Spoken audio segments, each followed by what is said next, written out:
Pagi ini kita sambung muka surat 146, iaitulah sambungan daripada perkara yang ketujuh, matlamat tidak menghalalkan cara.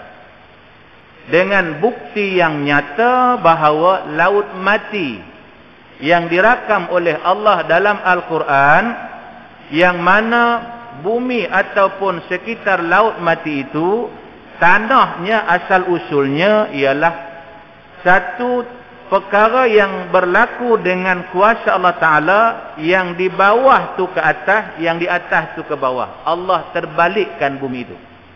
Batu yang macam hujan tu yang melempari penduduk Sodom ketika itu, dalam batu itu ada nama. Allahu Akbar. Maknanya batu itu tersebut tidak akan mengenai orang kecuali apa yang nama dalam batu tersebut. Allah boleh buat begitu. Tetapi kalau sampai pada peringkat tawaran, okey, hari Jumaat kami boleh datang walaupun kami tak sembahyang, kami tengok di belakang. Tapi kalau hari Ahad ataupun Sabtu, kamu pula kena datang gereja kami, supaya kita sama-sama menunjukkan kepada generasi yang akan datang, kita ini boleh bertolak ansur dalam agama. Hak tu bacakan ayat ini. Inilah satu prinsip dalam Islam, melibatkan agama, melibatkan akidah. Lakum dinukum waliyadin. Bagi kamu agama kamu, bagi kami agama kami. Tak boleh kita campur adukkan dalam bab agama ataupun akidah. Nah, kita kena tegas.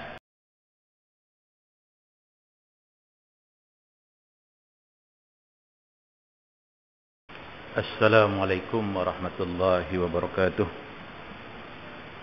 Al-Fatihah. A'udzu billahi minasy syaithanir rajim. Bismillahirrahmanirrahim. Alhamdulillahi rabbil alamin. Ar-Rahmanir Rahim. Maliki yaumiddin. Iyyaka na'budu wa iyyaka nasta'in. اهدنا الصراط المستقيم صراط الذين أنعمت عليهم غير المغضوب عليهم ولا الضالين آمين. الحمد لله رب العالمين والعاقبة للمتقين ولا عدوان إلا على الظالمين.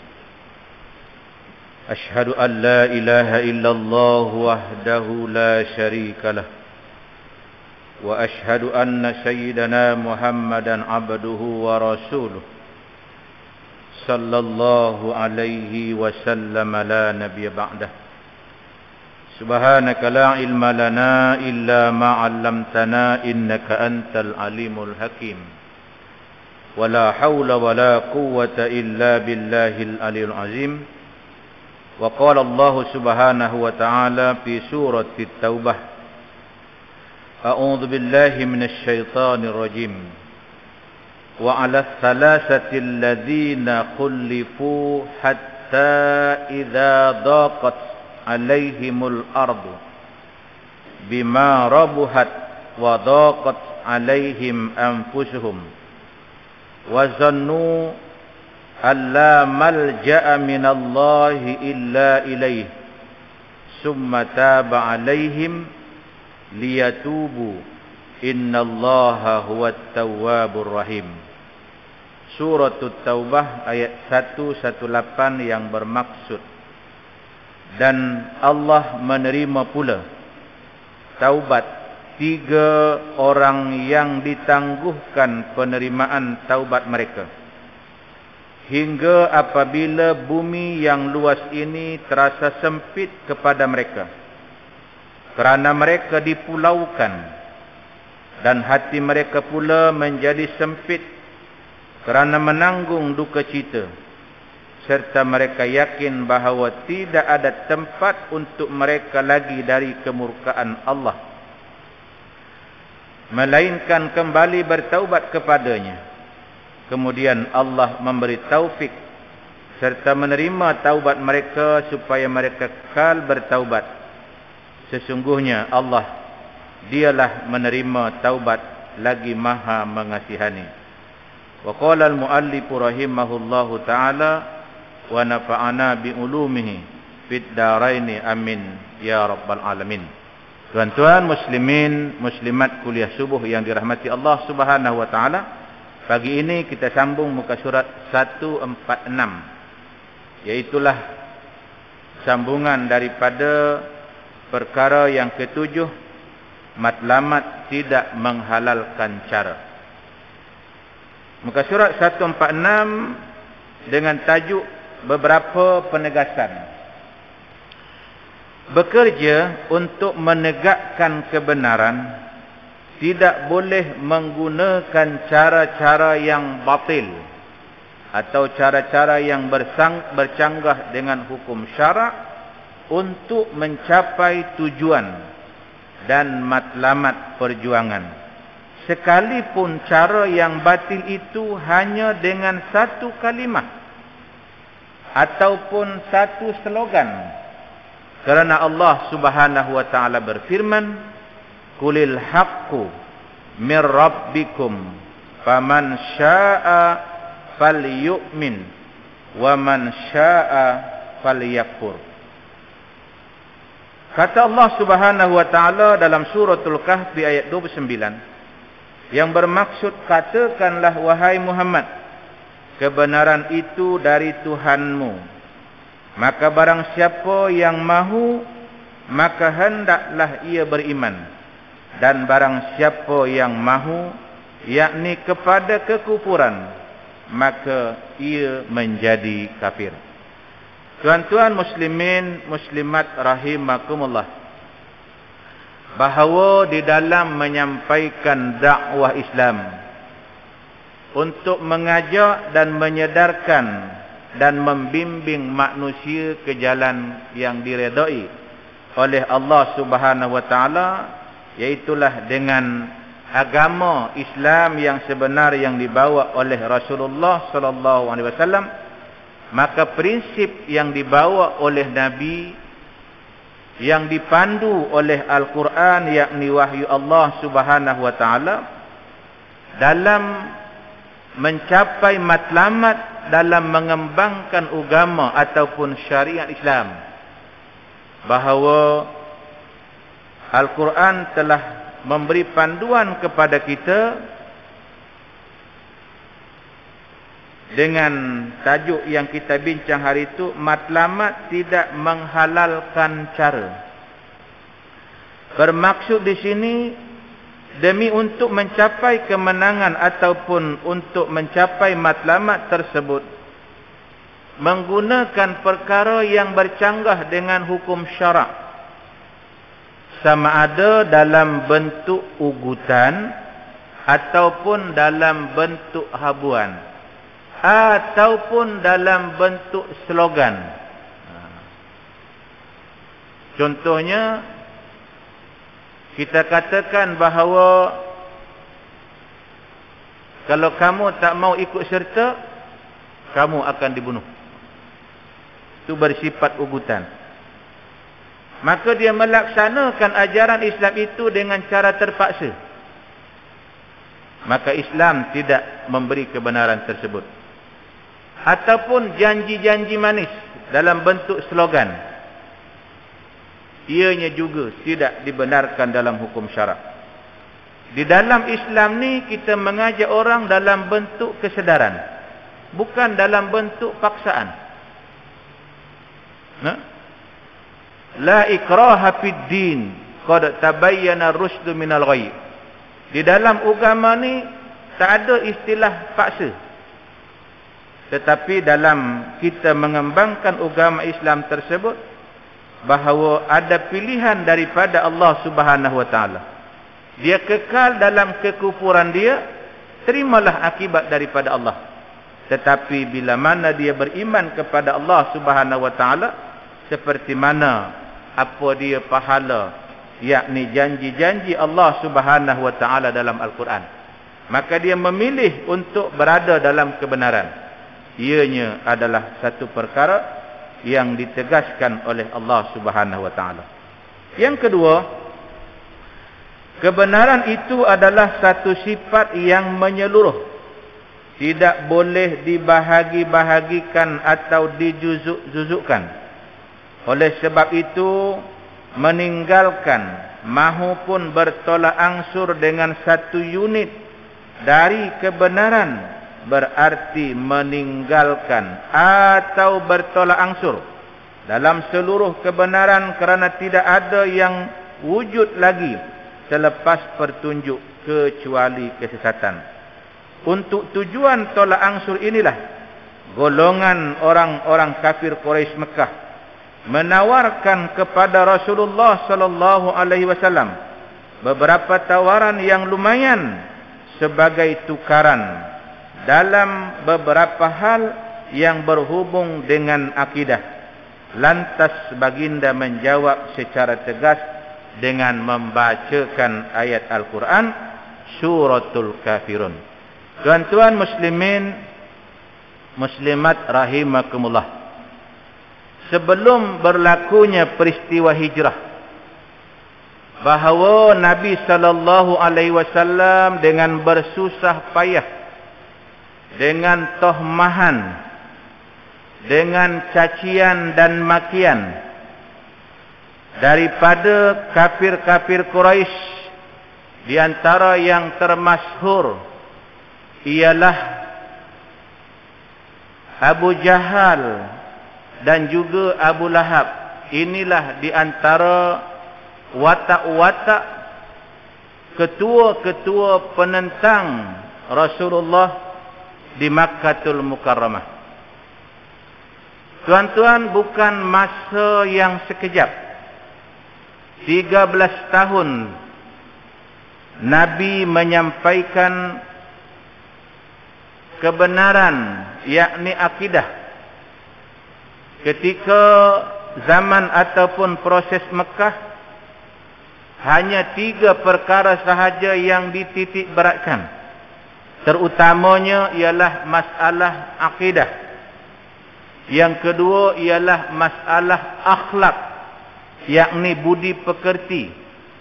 Maknanya jangan buat benda-benda yang bercanggah dari segi kemanusiaan, termasuklah membunuh, berzina dan sebagainya. Nabi juga mengajak orang-orang kafir Quraisy ni ataupun seluruh penduduk Mekah ketika itu supaya bekerja sama dalam membangun ekonomi dan keamanan di Makkatul Mukarramah. Okey. Tapi tuan-tuan muslimin muslimat yang dirahmati Allah, kalau ada tuan-tuan yang mengikuti kuliah Ustaz Halim Nasir baru ni, saya pun terkejut juga. Sebab sebelum ini saya pergi ke Talikom. Sebab asal usul kuliah Ustaz Halim Nasir dekat 20 tahun dah kot. Kuliah beliau di Talikom. Jadi bulan lepas ke atau bulan sebelum ni saya pergi ke Talikom. Kebetulan saya masa tu balik daripada Ipoh, lambat sampai rumah. Kemudian saya sembahyang maghrib di rumah, lepas tu saya pergi tu dah rasa macam seolah malu nak masuk ke dalam. Sebab ketika itu sudah habis maghrib ataupun habis solat padu maghrib. Jadi saya mengambil keputusan untuk parking depan masjid tu, konon-konon nak dengar kuliah. Tunggu, siapa lambat Ustaz Halim Nasir mula. Akhirnya saya tengok pakak-pakak bersurai.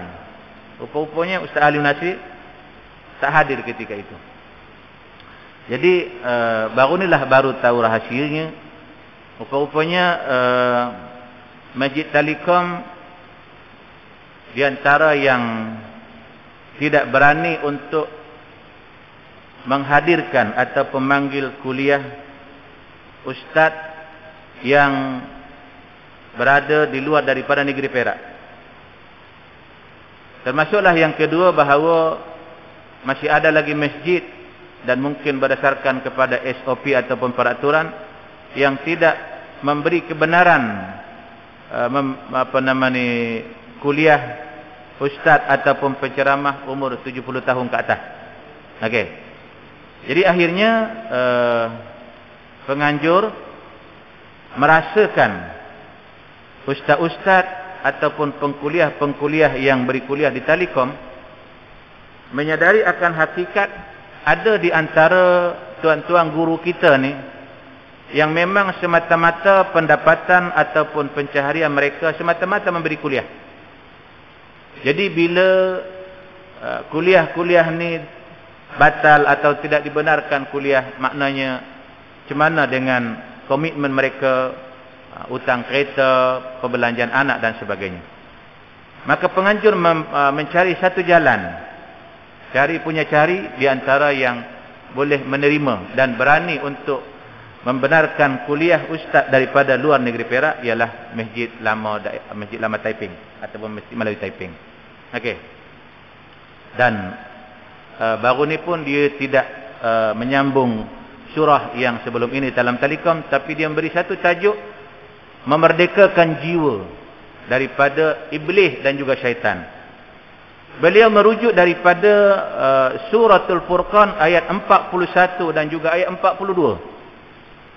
Bagaimana beliau menjelaskan dalam ayat tersebut, Allah Subhanahu wa taala berfirman berkenaan dengan Abu Jahal dan Abu Lahab ni, bukan tidak melihat, bukan tidak mengetahui tentang sejarah Sodom dengan bukti yang nyata bahawa laut mati yang dirakam oleh Allah dalam Al-Quran, yang mana bumi ataupun sekitar laut mati itu tanahnya asal usulnya ialah satu perkara yang berlaku dengan kuasa Allah Ta'ala, yang di bawah tu ke atas, yang di atas tu ke bawah. Allah terbalikkan bumi itu.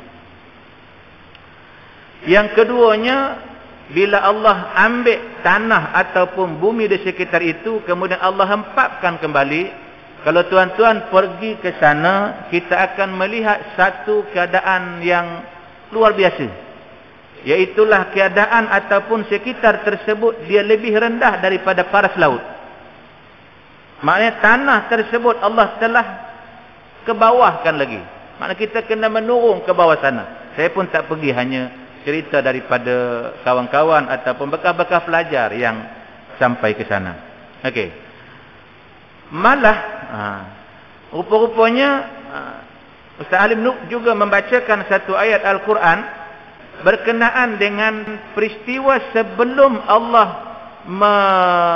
menjadikan tanah itu yang di bawah ke atas, malah batu-batu yang ada atau bukit batu yang ada di sekitar itu, yang disebut wa amtarna mataran. Dengan perkataan matar ni, dia dalam istilah Arab dia ada dua istilah hujan ni. Kalau Allah ambil perkataan matar ni, maknanya suatu hujan tapi merupakan bala ataupun merupakan bencana. Ada satu lagi istilah hujan juga. Itu hujan yang bawa nikmat. Contoh hujan air, musim kemarau dia datang turun hujan tersebut, kemudian tumbuhlah tumbuh-tumbuhan. Tapi bila Al-Quran menyebut wa amtarna mataran, kami turuni hujan. Hujan tersebut bukan hujan biasa. Maka di antaranya diterjemahkan dalam ayat tersebut, Allah turunkan macam hujan batu. Maksudnya mereka dihujani dengan batu. Batu tersebut dalam Al-Quran disebut dengan musawwamatan. Batu yang macam hujan tu yang melempari penduduk Sodom ketika itu, dalam batu itu ada nama Allahu Akbar. Maknanya kalau hari ini pakar-pakar membuat peluru berpandu, dengan dia tembakkan peluru tersebut, dia boleh tuju kepada lokasi yang dicadangkan dan tepat sasaran tersebut. Allah Ta'ala dah rakam dalam Al-Quran dah. Sebab itulah rahasia Quran ni. bila kita temui di Al-Quran merupakan satu mukjizat yang relevan sepanjang zaman sampai hari kiamat. Nah, dalam peristiwa itu batu tersebut ada nama dah. Maknanya batu itu tersebut tidak akan mengenai orang kecuali apa yang nama dalam batu tersebut. Allah boleh buat begitu. Okey. Jadi Abu Jahal, Abu Lahab ni bukan tidak mengetahui perkara tersebut. Dia orang lalu.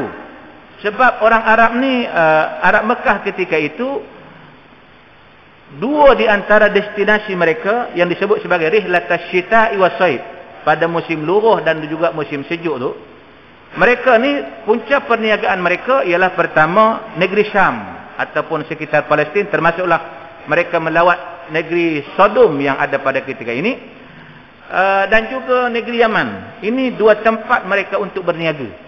Okey. Kadang-kadang 3 bulan, 5 bulan baru balik. Sehinggalah habis perniagaan. Sehingga kan Nabi sendiri membawa perniagaan Khadijah ke negeri Syam.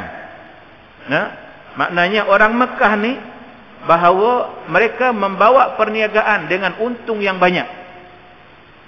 Apabila mana mereka pergi pusat-pusat perniagaan di Yaman dan juga di negeri Syam ketika itu. Okey. Tetapi tuan-tuan yang dirahmati Allah, dalam ayat berikutnya Allah rakamkan Abu Jahal dan Abu Sufyan ni dan orang-orang yang sewaktu dengannya, bila balik daripada negeri Syam ni, balik kepada Mekah ni, mereka menghina dan juga mereka mengatakan perkara-perkara yang tidak sepatutnya. Termasuklah mereka menuduh, inikah orangnya yang dilantik oleh Allah menjadi Rasul. Mereka tidak menerima, mereka juga memperlekeh dan juga merendahkan martabat Nabi. Sebab Nabi ni orang miskin. Sebab Nabi ni tak ada mak bapak. Sebab itu kalau kita lihat peristiwa hijrah tidak berlaku sehinggalah kewafatan Khadijah, ataupun setahun selepas kewafatan Khadijah dan juga Abi Talib sendiri. Maknanya semakin kuat. Sebelum itu, yang dirakam dalam ni, sebelum itu mereka telah mengutus utusan untuk berjumpa dengan bapa saudara Nabi. Dah bagi dah nasihat. Ni kita tengok Muhammad ni semakin hari semakin ni. Maka di antara berikut-berikutnya termasuklah perbincangan mereka, apa kata kan, supaya kita bincang dengan Muhammad ni. Mereka berjumpa dengan perantaraan bapa saudara beliau sendiri, iaitulah Abi Talib. Di antara perbincangan tersebut ialah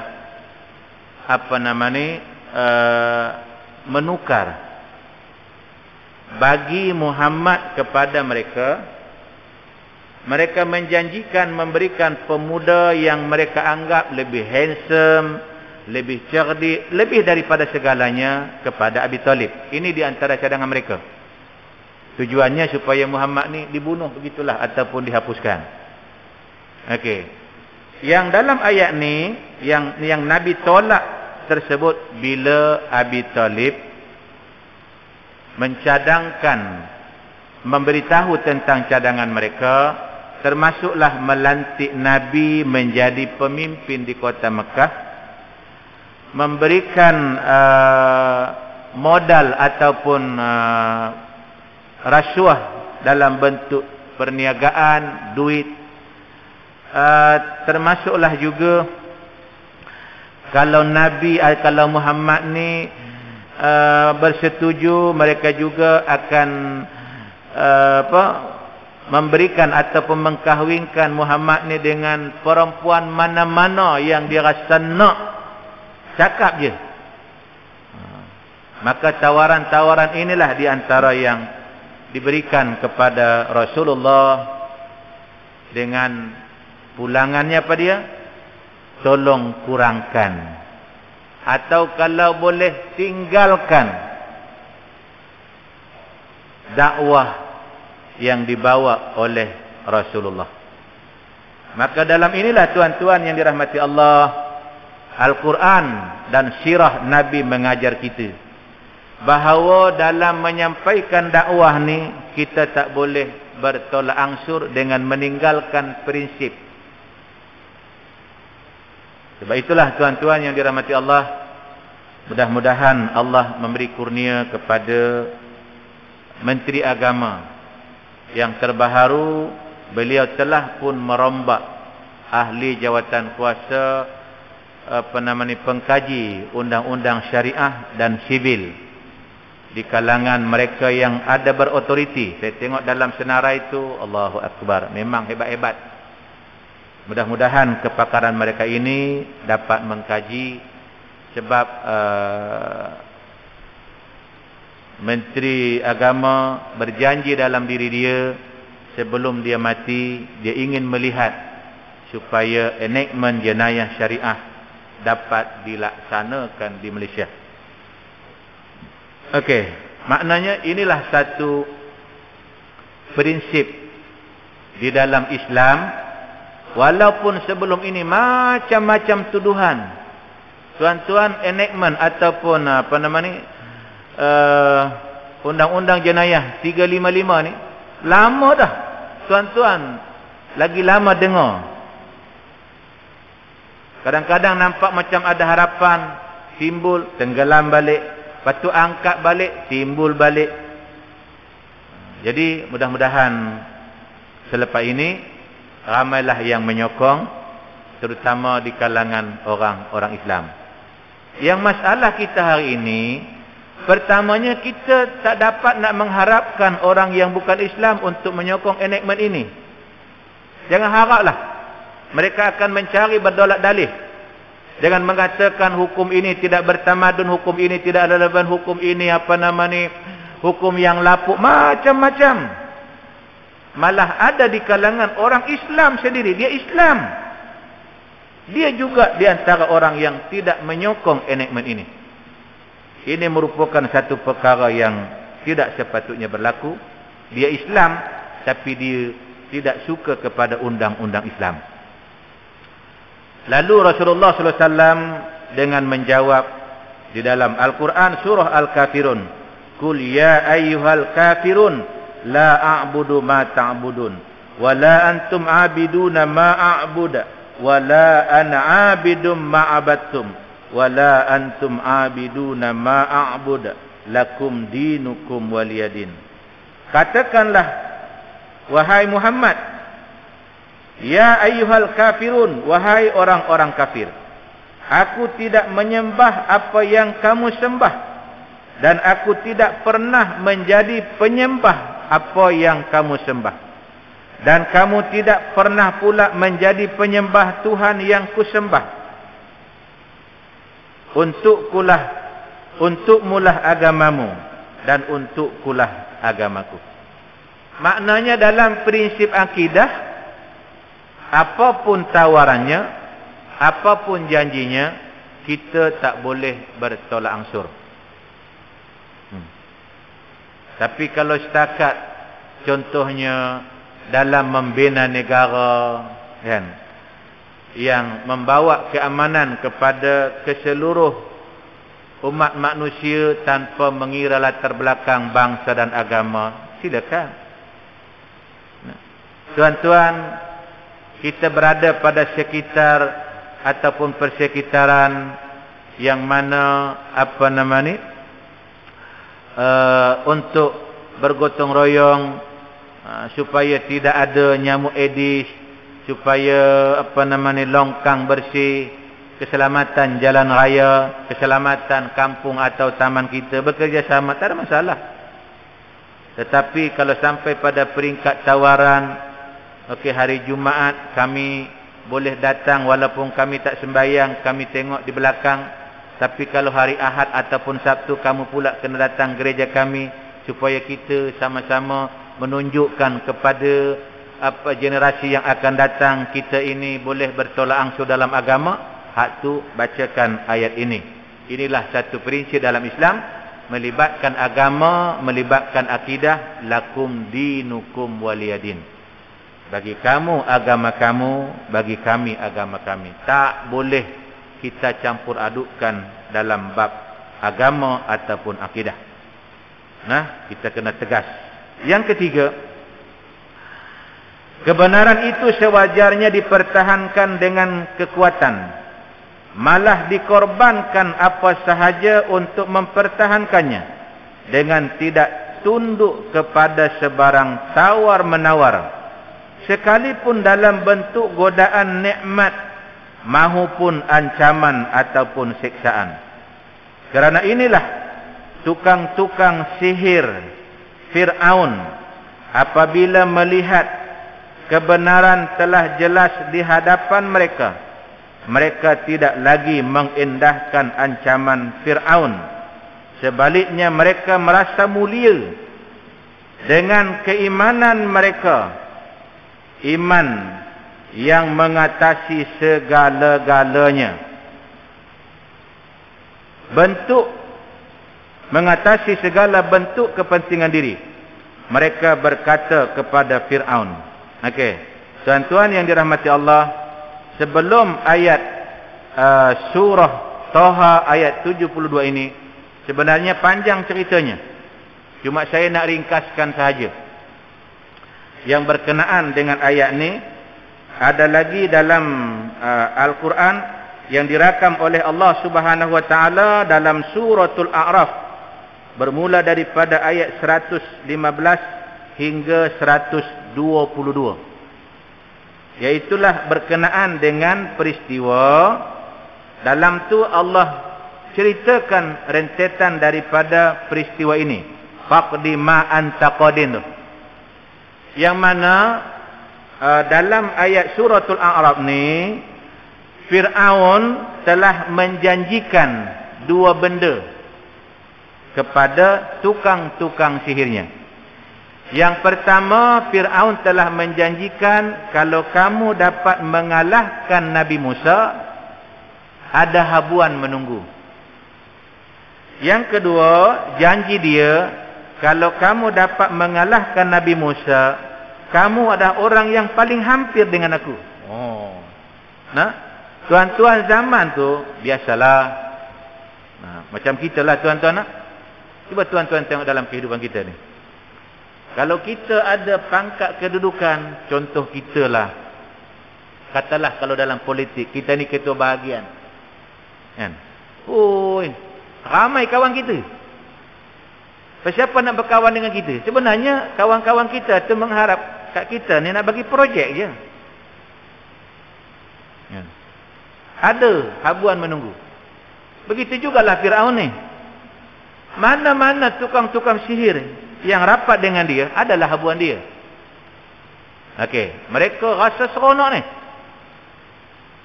Sebab dan mereka juga yakin dapat mengalahkan Nabi Musa. Malangnya tuan-tuan muslimin muslimat rahimakumullah sallallahu alaihi wasallam, tuan-tuan muslimin muslimat yang dirahmati Allah, bila berlaku perlawanan sihir, yang mana tukang-tukang sihir Fir'aun dengan membuang atau mencampakkan tali-tali, dan dengan sihir mereka tali-tali itu bertukar menjadi ular. Okey. Malangnya apabila Allah Subhanahu wa taala memerintahkan Nabi Musa alaihissalam untuk memukulkan tongkatnya, biiznillah tongkat itu menjadi ular yang besar, dan ular ini menyedut seluruh ular-ular daripada tukang-tukang sihir Fir'aun. Jadi tukang sihir ni tadi terkedu. Sampai ada di antara dia orang ni, istilahnya selenda rebah. Ada dirakam dalam ayat tersebut. Di antara tukang-tukang sini ada yang rebah. Maka ketika itulah tuan-tuan muslimin muslimat yang dirahmati Allah, menurut Sa'id bin Zubair, ketika para ahli-ahli sihir tersebut bersujud, mereka melihat tempat-tempat tinggal dan bangunan-bangunan syurga yang tersedia untuk mereka. Selama ini dok nampak, dok menyokong kebatilan. Tapi saat melihat kebenaran itu, tukang-tukang sihir ini sujud, rasa macam mengaku kalah. Dalam sujud itu Allah tunjukkan kepada mereka, kalau mereka meninggalkan kerja-kerja yang sesat ini, inilah habuan yang disediakan oleh Allah kepada mereka. Dalam sujud tu Allah gambarkan istana-istana dalam syurga. Sebab itulah bila bangkit mereka daripada sujud tersebut, dengan sebulat suara tukang-tukang sihir mereka mengatakan, amanna bi Rabbi Musa. Kami beriman dengan Tuhan Nabi Musa. Dan mereka tidak lagi memperdulikan dengan ucapan Fir'aun, la uqatti'anna min khilafin. Kamu tinggalkan, kamu sokong Musa, kamu tunggu. Kamu akan aku salib atau aku akan potong anggota tangan dan kaki kamu secara bersilang. Allahu Akbar. Maknanya kalau dia potong tangan kanan, dia potong kaki kiri. Tuan-tuan nak jalan lagu mana? Tapi ketika itulah tuan-tuan muslimin, muslimat yang dirahmati Allah Subhanahu wa taala, bahawa tukang-tukang sihir ini tidak mengendahkan ugutan dan juga ancaman daripada Fir'aun. Mereka meninggalkan kerja tukang-tukang sihir yang batil ini, mereka meninggalkan Fir'aun.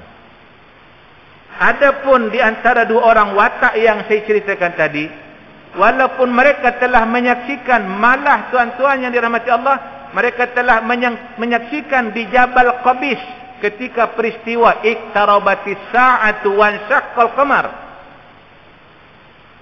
Mereka menyaksikan bagaimana wansyaqqal qamar ni, malah saintis telah mengkaji, memang ada bekas dalam bulan tu, saintis kata memang macam ada kesan, macam ada seolah lain.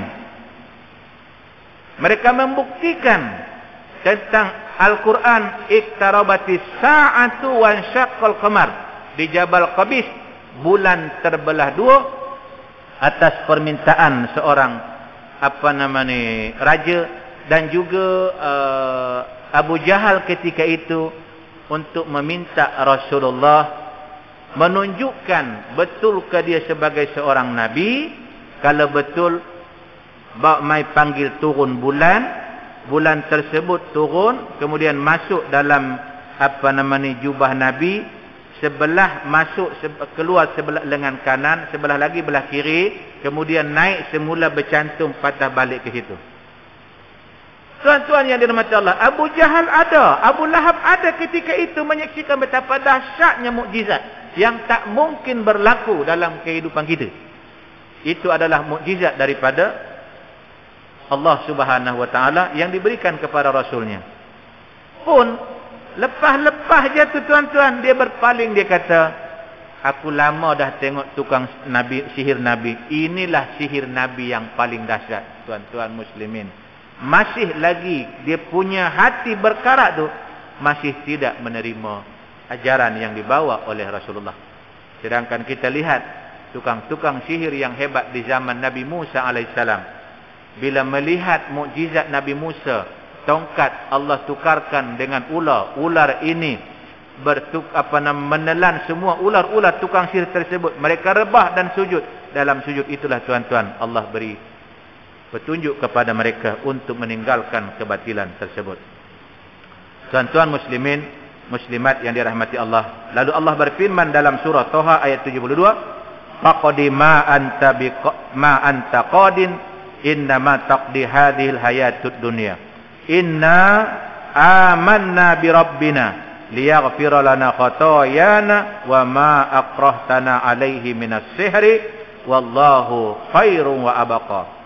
Putuskanlah apa yang hendak kamu putuskan. Sesungguhnya kamu hanya dapat memutuskan dalam kehidupan dunia ini sahaja. Sesungguhnya kami telah beriman dengan Tuhan kami agar Dia mengampunkan segala kesalahan kami, dan sihir yang kamu paksakan ke atas kami, dan Allah lebih baik pahalanya dan lebih kekal azabnya.